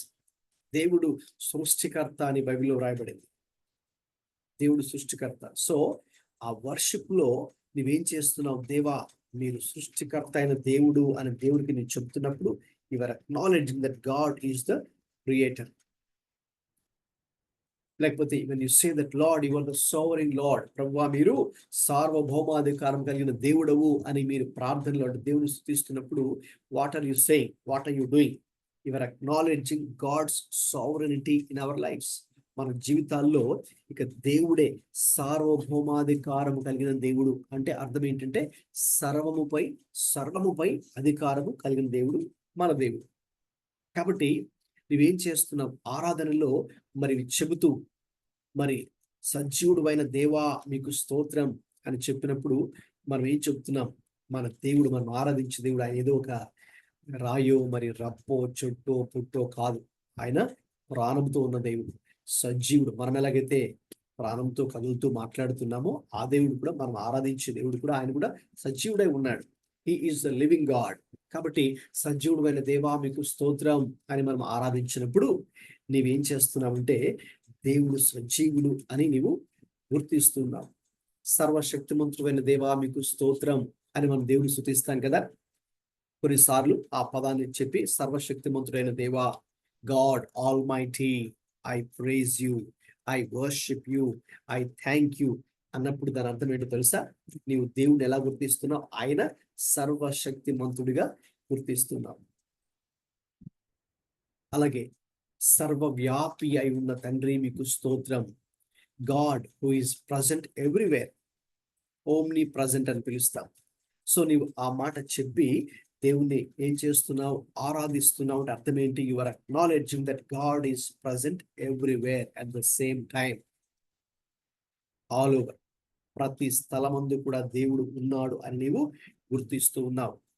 లేక సర్వజ్ఞాని అయిన తండ్రి నీకు వందనాలు అని మనం దేవుని స్తుతించినప్పుడు చెప్తాం కదండి. సో అలా చెప్పినప్పుడు దాన్ని అంటే మనం ఏం చేస్తున్నాం? You are worshipping the Lord, acknowledging that సర్వ జ్ఞాని, గాడ్ ఈజ్ ఓమ్నిషియంట్ అంటాం. అంటే గాడ్ హు నోస్ ఎవ్రీథింగ్, సమస్తము ఎరిగినటువంటి దేవా మీకు వందనాలు అని మనం చెప్పినప్పుడు యు ఆర్ అక్నాలెడ్జింగ్ గాడ్స్ ఓమ్నిషియన్స్, దేవుని యొక్క ఆ జ్ఞానమును, అంటే ఆయనకు ఉన్నటువంటి అద్భుతమైనటువంటి అమోఘమైనటువంటి జ్ఞానాన్ని మనం గుర్తిస్తూ ఉన్నాం. సర్వశక్తిమంతుడు, ఓమ్ని పొటెంట్. కాబట్టి దేవుడు ఏదైనా చేయగలడు అని, సమస్తము సాధ్యపరచు దేవా మీకు వందనాలు అని మనం మరి ఆరాధనలో చెప్తుంటాం కదా. ఆరాధన, వర్షిప్, ప్రైజ్ అండ్ వర్షిప్ చేస్తున్నప్పుడు when you say that what you are doing, you are worshiping the Lord. So worship చేస్తున్నప్పుడు దేవుడు ఏమై ఉన్నాడో దానిని మనము అక్నాలెడ్జ్ చేస్తూ ఉన్నాం, దాన్ని మనము గ్రహిస్తూ ఉన్నాం, గుర్తిస్తూ ఉన్నాం. అలాగే మన నోటితో కూడా దానిని ఒప్పుకుంటూ ఉన్నాం. కాబట్టి అందుకే ఈ యొక్క ప్రార్థనలో ప్రారంభ దశలో ఆరాధన చాలా ప్రాముఖ్యమైనది. అందుకే మనందరూ కూడా ఆరాధకులుగా మనం మారాలి, ప్రభుని ఆరాధించేవారిగా మనం ఉండాలి. అందుకే దావీదు కూడా ప్రభు యొక్క స్తుతి నా నోట ఎల్లప్పుడూ ఉంటుంది అని 34వ కీర్తనలో 1వ వచనంలో ఆయన అంటాడు. ప్రభుని గురించినటువంటి స్తుతి, ఆరాధన ఎల్లప్పుడూ మన నోట ఉండాలి. అది కూడా ప్రభుని మనము ఎల్లవేళలా, అంటే అన్ని సమయముల యందు కూడా మనం ప్రభుని స్తుతించి ఆరాధించేవారుగా ఉండాలి మనం.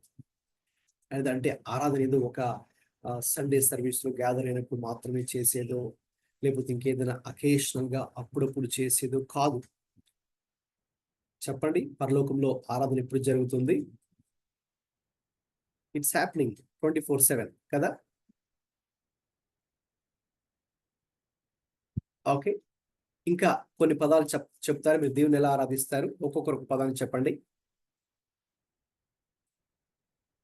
మీరు ఏ పేరు చెప్పి దేవుని ఆరాధిస్తారు చెప్పండి. అందరూ గ్రూప్ లో ఉన్నవారు మైక్ ఆన్ చేసుకొని మీరు ఎలా ప్రభుని ఆరాధిస్తారు చెప్పండి.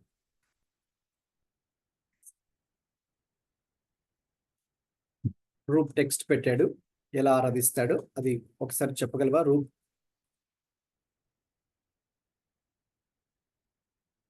రూప్ కుమార్, మిగతా వారు మీరు ఎలా ప్రభుని ఆరాధిస్తారు? ఏ పదం చెప్పి?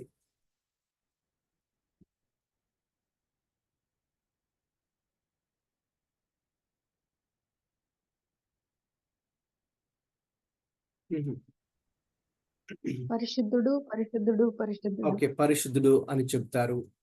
Very good. ఇంకా మిగతా వారు గ్రూప్ లో ఉన్న వారందరూ కూడా మాట్లాడండి. ఏ మీరు గుడ్ ఎలా షెపర్డ్. హ్మ్? Good shepherd. మంచి కాపరి, మీకు వందనాలు, మీకు స్తోత్రం అని చెప్తారు. Okay, good. ఇంకా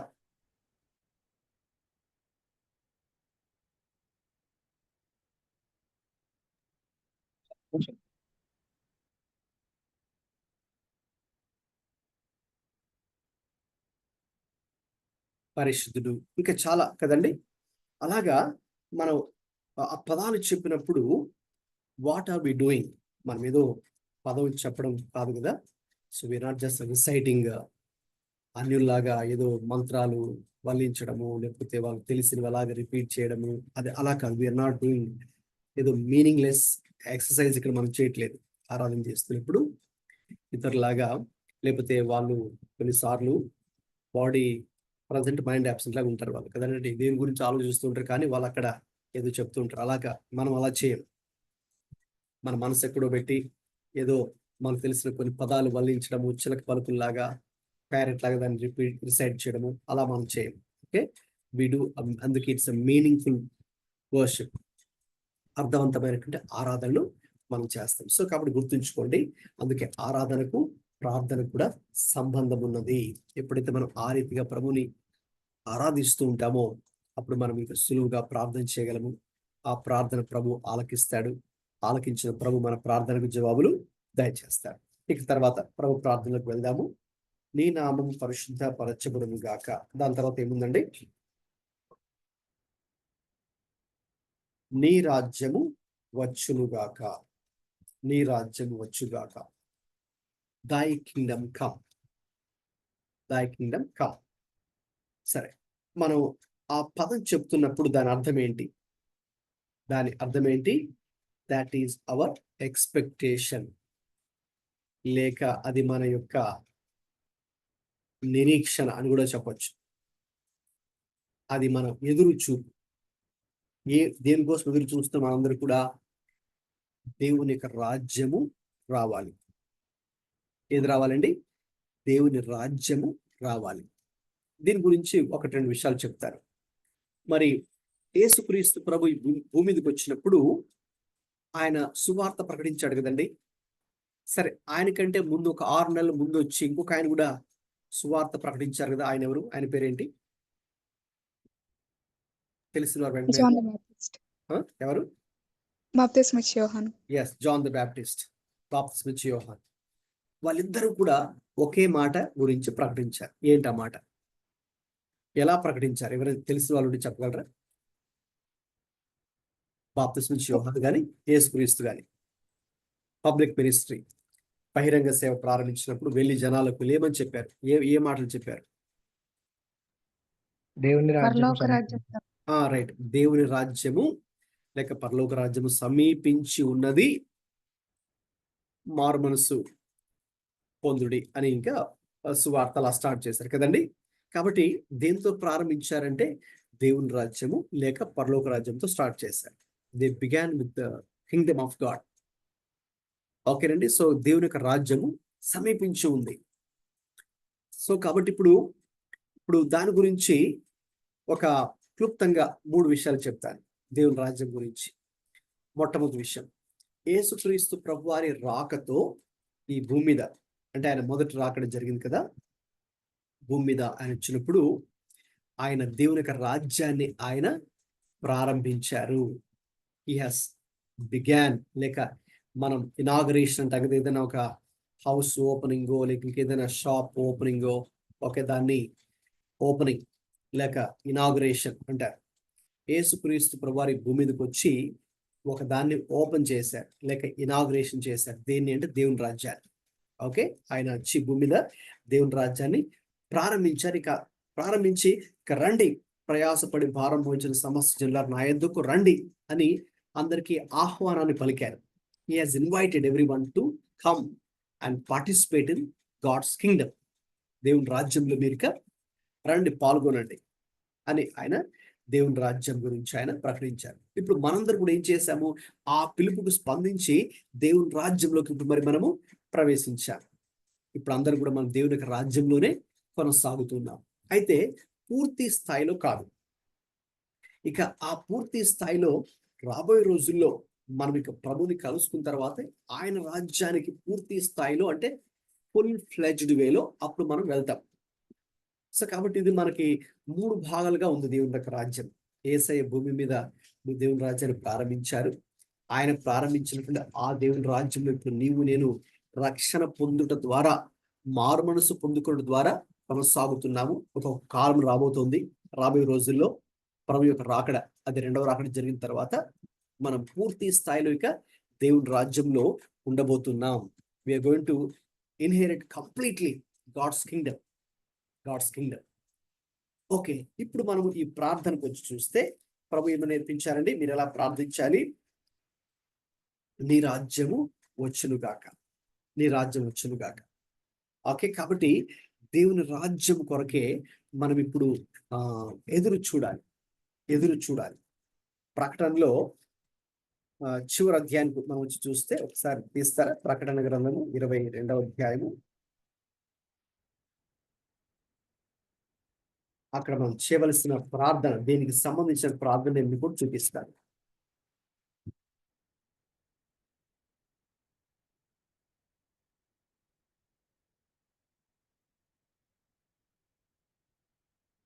ఇరవై వచనం చదవండి.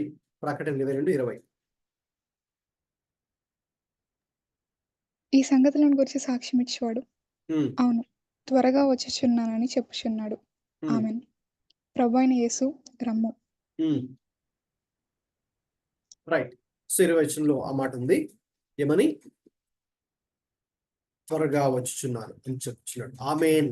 ప్రభు అయిన యేసు రమ్ము, ప్రభు అయిన యేసు రమ్ము. ఇదే మాట మనకి ఇదే అధ్యాయంలో ఇంకా 2-3 చోట్ల కూడా ఉంటుంది అనమాట. కాబట్టి ఇప్పుడు మరి మనం ప్రభు అయిన యేసు రమ్ము అని అక్కడ ప్రార్థన అడగడంలో దాని ఉద్దేశం ఏంటి? దేవుని రాజ్యం వచ్చునుగాక. ప్రభు అయిన యేసు రమ్ము, మీరు రండి, మీరు వచ్చి మీ రాజ్యాన్ని తీసుకుని రండి, లేక పూర్తి స్థాయిలో మమ్మల్ని మీ రాజ్యానికి తీసుకుని వెళ్ళండి. సిలువ మీద ప్రభు వేలాడుతున్నప్పుడు పక్కన ఇంకొక దొంగ కూడా సిలువ వేసినప్పుడు, నీ రాజ్యంలో నన్ను జ్ఞాపకం చేసుకో యేసు అని అంటాడు కదా. నీ రాజ్యంలో నన్ను జ్ఞాపకం చేసుకో, మీ రాజ్యం వచ్చునుగాక, మీ రాజ్యము వచ్చునుగాక. కాబట్టి ఇది ఏంటి? This is our expectation. అక్కడ రాశానుగా పక్కన, లేదంటే హోప్ అని కూడా మీరు పక్కన కామ పెట్టుకుని హోప్ అని వర్డ్ కూడా రాసుకోండి. Hope, this is our hope. ఈ రోజున విశ్వాసులుగా మనకేముందండి? విశ్వాసులుగా మనకున్న ధైర్యం ఏంటి? మనకున్న ఆస్తుల, మనం సంపాదించుకున్న ఉద్యోగమా, లేక మనం సెక్యూర్ చేసుకున్నటువంటి సెక్యూరిటీసా ఏంటి? చదవండి మన నిరీక్షణ ఏంటో. మొదటి తెస్సలోనికీయులకు రాసిన పత్రిక 4వ అధ్యాయము 13వ వచనం. మొదటి తెస్సలోనిక 4:13. First Thessalonians chapter 4:13. సహోదరులారా, నిరీక్షణ లేని ఇతరుల వారి మీరు దుఃఖపడకుండా నిమిత్తము నిద్రించున్న వారిని గురించి మీకు తెలియకుండా మాకు ఇష్టం లేదు. చాలు. అక్కడ సెకండ్ వర్డ్ ఏంటి? సహోదరుల తర్వాత నిరీక్షణ లేని ఇతరుల వలె. నిరీక్షణ, హోప్. ఎస్, పౌలు కూడా అక్కడ ఆ విశ్వాసాలకు ఏం తెలియజేస్తున్నంటే, ఇదిగోండి మీరు ఒకటి తెలుసుకోవాలి, ఇతరులకి నిరీక్షణ లేదు అంటే అన్యులకు, ఈ లోకంలో దేవుని ఎరగని వారికి, లేక యేసుక్రీస్తుని తమ సొంత రక్షకుడిగా అంగీకరించిన వారికి ఏం లేదండి? నిరీక్షణ లేదు. అంటే రాబోయే కాలం గురించి నిరీక్షణ వారికి లేదు. వారికి ఉన్నదంతా కూడా ఏంటి? ఈ భూమి మీద వారికి ఉన్న జీవితమే. అందుకే వాళ్ళు ఏమనుకుంటారంటే, ఇదిగో మనం ఈ లైఫ్ ని ఇక్కడ ఎంజాయ్ చేయాలనుకుంటారు. ఇక్కడే మనకుందంతా ఇక్కడే, ఇక తర్వాత చనిపోతే మరణంతో మొత్తం సమాప్తం అయిపోతుంది. కాబట్టి ఇక తర్వాత ఇంకా మాకు ఏమీ లేదు అనుకుంటారు. కాబట్టి ఇంకా ఈ భూమే ఈ శాశ్వతం, ఈ జీవితమే శాశ్వతం అనుకుంటారు. కానీ మనకు అది కాదు. విశ్వాసులుగా మనకు ఒక నిరీక్షణ ఉన్నది. ఇంకొక వాక్య భాగంలో మనకు ఒక శుభప్రదమైన నిరీక్షణ కలదు. We have a glorious hope, we have a good hope. తర్వాత ఇంకో చోట గ్లోరియస్ హోప్ అంటే మహిమకరమైన నిరీక్షణ మనకుంది. అది మనకు ఒక నిరీక్షణ. మరి ధనవంతుడు పేద లాజరు గురించి చేసే చెప్పారు కదా ఉపమానం. సో ఇద్దరు చనిపోయారు. చనిపోయిన తర్వాత వాళ్ళ జీవితం ఎక్కడితోనే ఇంకా సమాప్తం చేయబడిందా, లేక ఇంకా తర్వాత కూడా ఏమైనా ప్రభువారు చెప్పారా? మరి చనిపోయిన తర్వాత పేద లాజరేమో ఎక్కడికి వెళ్ళాడంటండి? చెప్పండి తెలిసిన వారు. పరలోకం. ధనవంతుడు నరకం. అవును. సో కాబట్టి అంటే ఫ్యూచర్ లో మనం వాటిని ఎక్స్పెక్ట్ చేయాలి. అవి రెండు ఉన్నాయి. అఫ్ కోర్స్ అవి మన కంటికి కనిపించట్లేదు. ఓకే, చాలా మంది ఏమనుకుంటారంటే మన కంటికి కనిపించలేదు కదండి, మరి ఎలా నమ్మగలం మనం వాటిని అంటారు. ఓకే, దాని గురించి ఒక మాట మీకు చూపిస్తాను. చాలా అద్భుతమైన మాట అండి ఇది.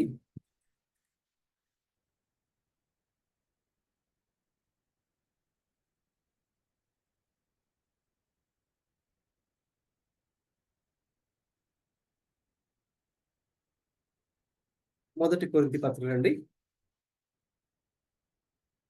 15వ అధ్యాయానికి వద్దాం.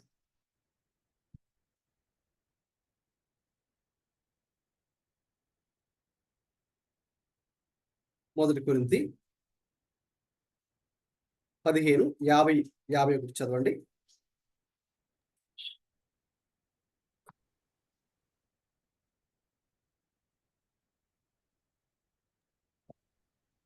ఇదిగో మీకు ఒక మర్మం తెలుపుచున్నాము. ఉమ్, మనమందరము నిద్రించము గాని నిమిషంలో ఒక్క రెప్పపాటున కడుబూర మోగగాని మనమందరము మార్పు పొందెదము. ఉమ్, బూర మొరుగును, అప్పుడు మృతులు అక్షయులుగా లేపబడెదరు. ఉమ్. మనము మార్పు పొందుదుము. ఎస్. సో పౌలు గారు చూడక్కడ మీరు తర్వాత వీలైతే ఆ అధ్యాయం అంతా కూడా చదవండి. ఆయన అక్కడ పునరుద్ధానం గురించి మాట్లాడుతున్నారు. పునరుద్ధానము అనే అంశం గురించి అక్కడ ఆయన మాట్లాడుతున్నారు. అంటే ఖచ్చితంగా ఒక రోజు ఉంది, అక్కడ మనందరూ కూడా తిరిగి లేపబడబోతున్నాం. ఇంకా చెప్పాలంటే మరొక చోట పౌలు గారు ఏం చెప్పారంటే, మరి మన కంటికి ఇప్పుడు ఈ వాక్యం చదవండి దయచేసి. 2వ కొరింథీ, ఇది చాలా important verse, chapter 4 verse 18. 2 Corinthians 4:18. 2వ కొరింథీ 4:18 చదవండి. క్షణమాత్రం ఉండు మా చులుకని శ్రమ మా కొరకు అంతకంతకు ఎక్కువగా నిత్యమైన మహిమా భారంను కలుగజేయుచున్నది. ఏలయనగా దృశ్యమైనవి అనిత్యములు, అదృశ్యమైనవి నిత్యములు. రైట్, చాలు. ప్రస్తుతానికి ఆ సెకండ్ పార్ట్ మీద ఫోకస్ చేద్దాం. 1 minute. దృశ్యమైనవి అనిత్యములు అంటే అర్థం చెప్పండి మీరు, లేక మీకు ఎలా అర్థమైందో చెప్పండి. దృశ్యమైనవి అనిత్యములు అంటే ఏంటి, మీరు ఎలా అర్థం చేసుకుంటున్నారు? కంటికి కనిపించేవి శాశ్వతమైనవి కావు. రైట్, కంటికి కనిపించేవి శాశ్వతమైనవి కావు. అలాగే అదృశ్యమైనవి నిత్యములు అంటే ఉదాహరణకి పరలోక రాజ్యం. మన కంటికి కనబడినవే అదృశ్యంగా, మనకు కంటికి కనబడినవే నిత్యములు, అవే నిత్యంగా ఉంటాయి. ఓకే, చాలా ఇంపార్టెంట్ అండి. దృశ్యమైనవి అనిత్యములు, అదృశ్యమైనవి నిత్యములు. అంటే మన కంటికి కనిపించేవి నిత్యంగా నిలిచేవి కాదు. ఉదాహరణకి మనకి కంటికి ఏ విధంగా కనిపిస్తున్నాయి సృష్టి కానీ ఇవన్నీ కూడా ఒకరోజు అన్ని కూడా అవి నాశనం కాబోతున్నాయి, గతించబోతున్నాయి. అయితే అదృశ్యమైనవి ఏదైతే ప్రస్తుతానికి మనకి పరలోకము కానీ నరకము కానీ దేవుడు కానీ, ఓకేనండి, మన కంటికి కనబడట్లేదు కదా, అవి నిత్యములు. సో కాబట్టి ఇప్పుడు మనం అవన్నీ ఉన్నాయి, అవి సత్యం, అవి వాస్తవం అని చెప్పి మనం ఒక ఎక్స్పెక్టేషన్తో లేక హోప్తో ఎదురు చూస్తూ ఉన్నాము దేవుని రాజ్యం కొరకు. అదండి. కాబట్టి ప్రభు ఈ ప్రార్థన నేర్పించిన ఉద్దేశం ఏంటంటే, మనం ఏదో ప్రార్థన చేసి అడిగేసి వెళ్ళిపోయేది కాదు. ఇంకా చెప్పాలంటే మనకు రాబోయే లోకం ఒకటి ఉంది, రాబోయేటటువంటి ఒక యుగం ఉంది. రైట్, మనకి రాబోయే రోజులు దేవుడు తన రాజ్యాన్ని మనకు అనుగ్రహించిన ఉన్నారు. అది మనకు ఒక ఎక్స్పెక్టేషన్. కాబట్టి యేసుక్రీస్తు ప్రభువుని మనం ఎందుకు నమ్ముకున్నాము, ఎందుకు ఆయన వెంబడిస్తున్నాము అంటే ఒక అద్భుతమైనటువంటి కారణం పౌలు గారు చెప్పారు. ఇది చదవండి, ఇది కూడా చాలా అద్భుతంగా ఉంటుంది. 1 కొరింథీ పత్రిక 15వ అధ్యాయము 19వ వచనం. 1 కొరింథీ పత్రిక 15-19. 1 Corinthians 15:19. ఈ జీవితకాలం మట్టుకి మనము క్రీస్తునందు నిరీక్షణ ఇంచువారమైన ఎడల మనుషులందరికంటే దౌర్భాగ్యులమై ఉందుము. గమనించండి, ఇక్కడ మనకు నిరీక్షణ అనే మాట అక్కడ పౌలు గారు వాడారు. నిరీక్షణ ఉంది, కానీ ఎప్పుడు నిరీక్షణ? ఈ జీవిత కాలం మట్టుకే నిరీక్షణ కాదు. అసలు మనం యేసుక్రీస్తు ప్రభువుని అంగీకరించింది ఏదో ఈ జీవిత కాలం మట్టుకే కాదు కదా, అది రాబోయే కాలానికి. ఓకేనండి, మనం ఇంకా చెప్పాలంటే స్పష్టంగా మనం ఈ భౌతికమైన మరణం చెందిన తర్వాత అసలైన జీవితం అప్పుడు ఉంది. ఈ భూమి మీద మనం గడిపే సమయం చాలా తక్కువ. దేంతో పోలిస్తే? నిత్యత్వంతో పోలిస్తే. రాబోయే రోజుల్లో దేవుని రాజ్యంలో నీవు నేను గడిపే సమయంతో ఈ భూమి మీద మనం గడిపే సమయం పోలిస్తే చాలా తక్కువ. 70 సంవత్సరాలు, 80 సంవత్సరాలు, మహా ఆరోగ్యం బాగుందంటే సెంచరీ కదండి. 100 సంవత్సరాలు జీవించాలనుకోండి, దట్స్ ఇట్, అంతే. అంటే ఈ 100 సంవత్సరాలు కూడా నిత్యత్వంతో యుగాయుగాలు మన దేవుడితో గడిపే సమయంతో పోలిస్తే చాలా తక్కువే. కాబట్టి మనకు ఒక నిరీక్షణ ఉంది. ఈ జీవితకాలం మట్టుకే కాదు నిరీక్షణ, రాబోయేటటువంటి కాలానికి ఒక నిరీక్షణ ఉంది. అందుకే ప్రభువా నీ రాజ్యము వచ్చునుగాక అని అక్కడ మరి మనం ఒక నిరీక్షణతో కలిగి ఉన్నాం. సో కాబట్టి ప్రార్థన ఇప్పుడు ప్రార్థనకు వద్దాం, లింక్ పెడతాం. సో ప్రేయర్కి ఎక్స్పెక్టెడ్ హోప్కి సంబంధం ఉంది. కాబట్టి మనం ప్రార్థన చేస్తున్నప్పుడు ఒక నిరీక్షణ కలిగి ప్రార్థన చేస్తాం, లేక నిరీక్షణతో ప్రార్థన చేస్తాం. ఓకేనండి, రైట్. నెక్స్ట్ దానికి వెళ్దాం. చదవండి. నీ రాజ్యం వచ్చిన తర్వాత ఏముంది? Thy will be done on earth as it is in heaven. నీ చిత్తము పరలోకమందు నెరవేర్చున్నట్టు భూమి యందును నెరవేరునుగాక. భూమి మీదను నెరవేరునుగాక అని మనం ప్రార్థనలో చెప్తున్నాం దేవుడికి. సో ఆ మాట చెప్పడంలో దాని అర్థం ఏంటి?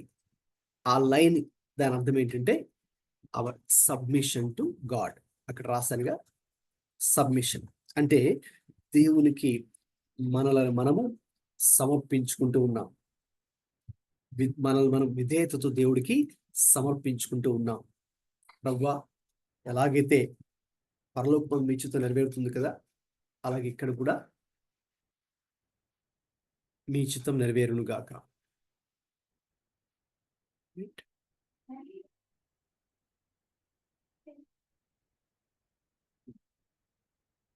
అది లింక్ ఉంది కదా, నేను మాట్లాడుతున్నాను.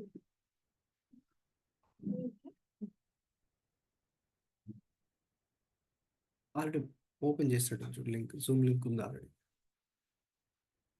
మొబైల్ డేటా నుంచి